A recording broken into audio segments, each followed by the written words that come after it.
जिस अभिनेत्री को पूरी दुनिया ट्रेजेडी क्वीन कहती थी, उसकी असली जिंदगी फिल्मों से भी ज्यादा दर्दनाक थी। करोड़ों दिलों पर राज करने वाली मीना कुमारी के पास दौलत, शोहरत और नाम सब कुछ था, लेकिन जिसे वह सबसे ज्यादा चाहती थी, वही उन्हें कभी पूरी तरह नहीं मिला। आखिर क्यों उनकी आखिरी जिंदगी अकेलेपन और दर्द में बीती? आइए जानते हैं मीना कुमारी की पूरी कहानी। 1 अगस्त 1933 को मुंबई में एक गरीब परिवार में एक बच्ची का जन्म हुआ। उसका नाम रखा गया महजबीन बानो। परिवार की आर्थिक हालत इतनी खराब थी कि उसके जन्म के समय तक घर में अस्पताल का खर्चा उठाना भी मुश्किल था। उनके पिता अली बख्श थिएटर कलाकार थे और माँ इकबाल बेगम भी अभिनय से जुड़ी थी, लेकिन आमदनी बहुत कम थी।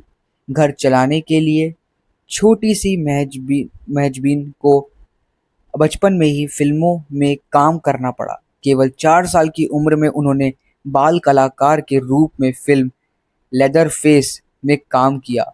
उस मासूम बच्ची को शायद यह भी नहीं पता था कि कैमरे के सामने खड़ा होना ही सब उसकी पूरी जिंदगी बन जाएगा। धीरे धीरे महजबीन का नाम बदलकर मीना कुमारी रख दिया गया।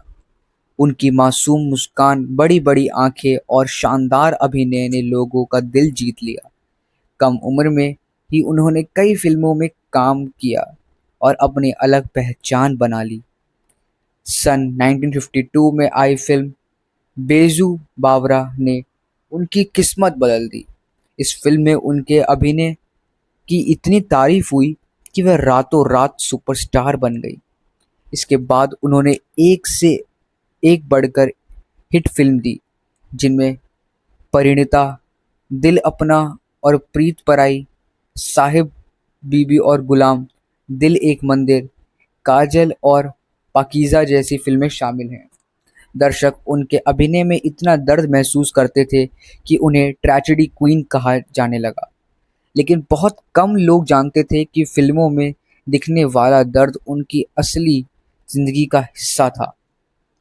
मीना कुमारी की मुलाकात मशहूर निर्देशक कमाल अमरोही से हुई। दोनों एक दूसरे के करीब आए और 1952 में उन्होंने गुपचुप शादी कर ली। शुरुआत में सब कुछ अच्छा था, लेकिन समय के साथ उनके रिश्ते में दूरियां बढ़ने लगी। काम का दबाव, गलतफहमियां और आपसी मतभेद धीरे धीरे उनके रिश्ते को कमजोर करते गए। कुछ वर्षों बाद दोनों अलग रहने लगे। यह अलगाव मीना कुमारी को अंदर से तोड़ गया।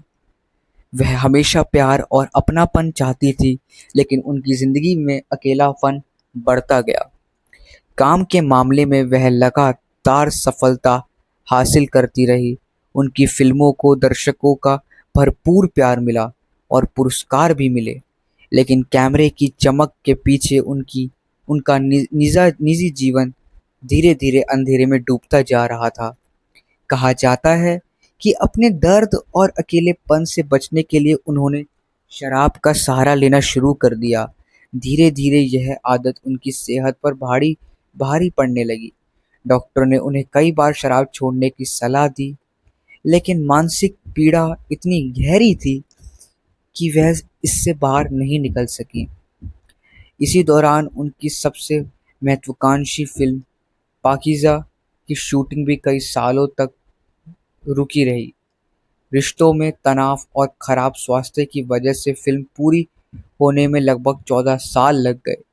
कई लोगों को लगा कि शायद यह फिल्म कभी रिलीज ही नहीं होगी। आखिरकार 1972 में पाकीज़ा रिलीज हुई।